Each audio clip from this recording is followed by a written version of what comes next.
Linux is open source, Linux is free, and Linux is secure, but not anymore. Hello everyone, কেমন আছেন সকলে? আমি mehedishakeel এবং আজকের এই ভিডিওতে আমি ডিসকাস করব লেটেস্ট লিনাক্স অপারেটিং সিস্টেমের একটি উইকনেস অথবা vulnerability নিয়ে, যেটি মূলত কম বেশি সকল লিনাক্স ডিস্ট্রিবিউশনকেই ইনফেক্টেড করে ফেলেছে। এখন একজন হ্যাকার চাইলে আপনার লিনাক্স অপারেটিং সিস্টেমকেও রিমোটলি কন্ট্রোল করতে পারে অথবা রিমোট অ্যাক্সেস পেয়ে যেতে পারে এই লেটেস্ট vulnerabilityকে এক্সপ্লয়েট করার মাধ্যমে। আজকের এই ভিডিওতে আমি কমপ্লিটলি আলোচনা করব এই বিষয় নিয়ে। তাহলে দেরি না করে চলুন শুরু করা যাক। তার আগে বলেছি, আপনি যদি আমার চ্যানেল নতুন হয়ে থাকেন তাহলে অবশ্যই আমার চ্যানেলটি সাবস্ক্রাইব করবেন, আর যদি অলরেডি সাবস্ক্রাইব করে থাকেন then thank you so much. So যখনই আপনারা লিনাক্স সম্পর্কে কোনো ব্লগ পড়েন অথবা কোনো ভিডিও দেখেন, মূলত এই তিনটি ওয়ার্ড সবসময় আপনারা শুনবেন যে লিনাক্স হচ্ছে ফ্রি, লিনাক্স হচ্ছে ওপেন সোর্স এবং লিনাক্স হচ্ছে world most secure operating system. কিন্তু আজকের এই ভিডিওটি দেখার পর আপনাদের এই সম্পর্কে কিছু ভুল ধারণা দূর হয়ে যাবে। আপনারা যদি মনে করে থাকেন লিনাক্স ইজ কমপ্লিটলি সিকিউর, তাহলে এই কথাটি আর সত্য নয়।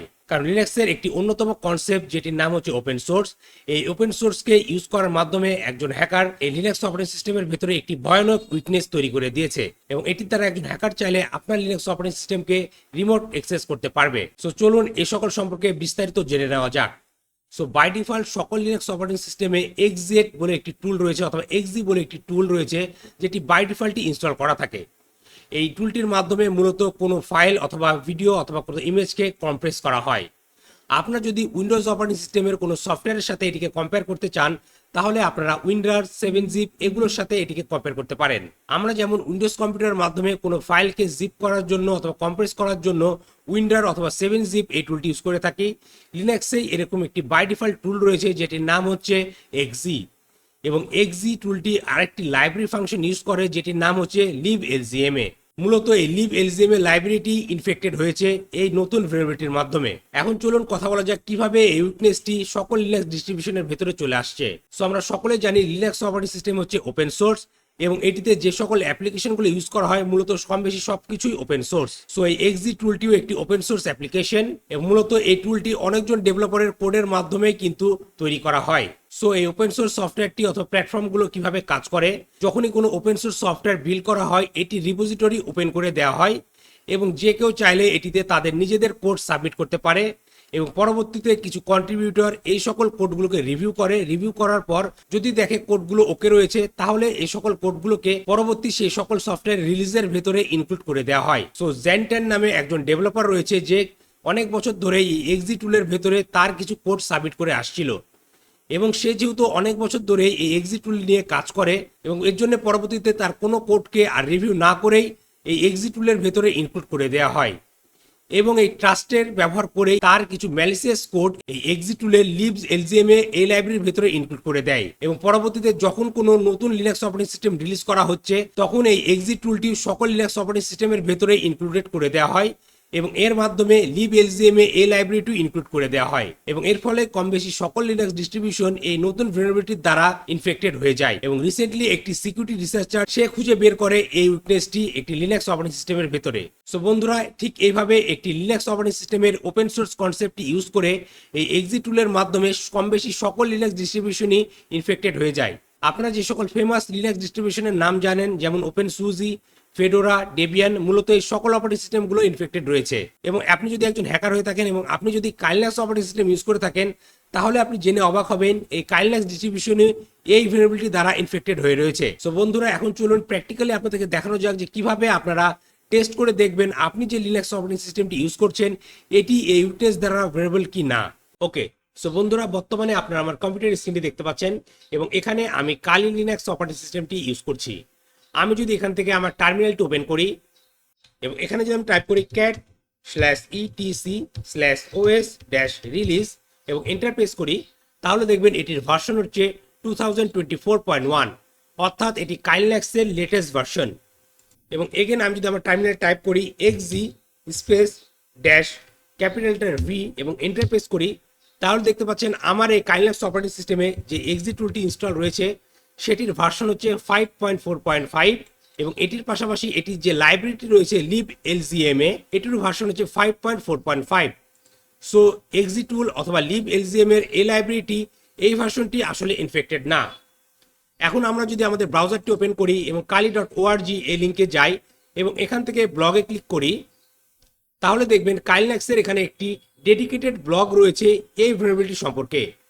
আমি যদি এই ব্লগটি ওপেন করি তাহলে দেখবেন আপনারা এখানে এই vulnerabilityর আরো বিস্তারিত অপশন পেয়ে যাবেন এবং এখানে কাইলিনাক্স টিম একটি স্ক্রিপ্ট আমাদেরকে দিয়েছে, যে স্ক্রিপ্টের মাধ্যমে আমরা ডিটেক্ট করতে পারি যে আমাদের অপারেটিং সিস্টেমটি আসলে vulnerable কি না। সো দেখতে পাচ্ছেন এখানে একটি ব্যাশ স্ক্রিপ্ট রয়েছে। এখান থেকে আমি সকল কমান্ডগুলো কপি করে নিব। কপি করে নেওয়ার পর আমি আমার টার্মিনাল উইন্ডোটি ওপেন করে দিব এবং এখান থেকে আমি আমার ডেস্কটপে চলে যাব। দেন আমি সেই সকল কমান্ডটি এখানে পেস্ট করে দিয়ে এন্টার প্রেস করব। দেন আমি যদি টাইপ করি ls, তাহলে দেখবেন আমার কম্পিউটারে detect.sh বলে একটি স্ক্রিপ্ট তৈরি হয়ে গেছে। এখন আমাদেরকে যেটি করতে হবে, এটির পারমিশনটি চেঞ্জ করে দিতে হবে। সো এর জন্য আমি এখানে টাইপ করব chmod +x, দেন টাইপ করব detect.sh। ওকে, দেন আমি যদি টাইপ করি ls, তাহলে দেখবেন এটিতে এক্সিকিউট পারমিশন চলে আসছে, কারণ এটি কালারটি চেঞ্জ হয়ে গেছে। এখন আমি যেটি করব, আমি কুইকলি এই স্ক্রিপ্টটি রান করব। এর জন্য এখানে টাইপ করব ./detect.sh, দেন এন্টার প্রেস করব। সো দেখতে পাচ্ছেন এটি আমাদেরকে দেখাচ্ছে যে প্রবাবলি নট vulnerable, অর্থাৎ আমার এই কারেন্ট কাইলিনাক্স অপারেটিং সিস্টেমটি এই নতুন ব্যাকডোর vulnerabilityতে ইনফেক্টেড না। সো আমি যদি এগেন টাইপ করি xz-v এবং এন্টার প্রেস করি, তাহলে দেখবেন এটির ভার্সন হচ্ছে, এই XZ Utils ভার্সন হচ্ছে 5.4.5 এবং liblzma এর ভার্সন হচ্ছে 5.4.5। সো এগেন এখন যদি আমি আমার ব্রাউজারটি ওপেন করি এবং স্ক্রল করে উপরের দিকে যাই, তাহলে দেখবেন এখানে বলা হচ্ছে যে ঠিক এই ভার্সনটি 5.6.0 এবং 5.6.1 এই ভার্সনটি ইনফেক্টেড এই vulnerability দ্বারা। এখন চলুন আমরা আমাদের কাইলিনাক্স কম্পিউটারে সেই ইনফেক্টেড ভার্সনটি ডাউনলোড করে নিই এবং ইনস্টল করে নিই এবং এগেন আমাদের স্ক্রিপ্টে রান করে দেখি যে এটি ডিটেক্ট করতে পারছে কিনা। সো এর জন্য আমরা যেটি করব, এখান থেকে আমরা এই ইউআরএলটি কপি করে নিব এবং এটির মাধ্যমে সেই vulnerable ভার্সনটি আমাদের কাইলিনাক্স কম্পিউটারে ডাউনলোড করে নিব।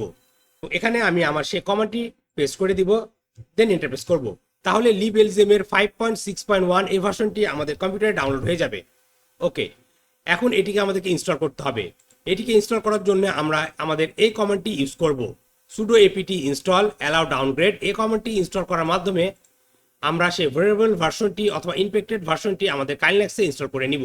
সো আমি কমান্ডটি এখানে পেস্ট করে দিচ্ছি, দেন এন্টার প্রেস করব। দেন আমি রুট পাসওয়ার্ডটি দিব, দেন এন্টার। ওকে, সো liblzma এর 5.6.1 এই ভার্সনটি ইনস্টল হয়ে গেছে।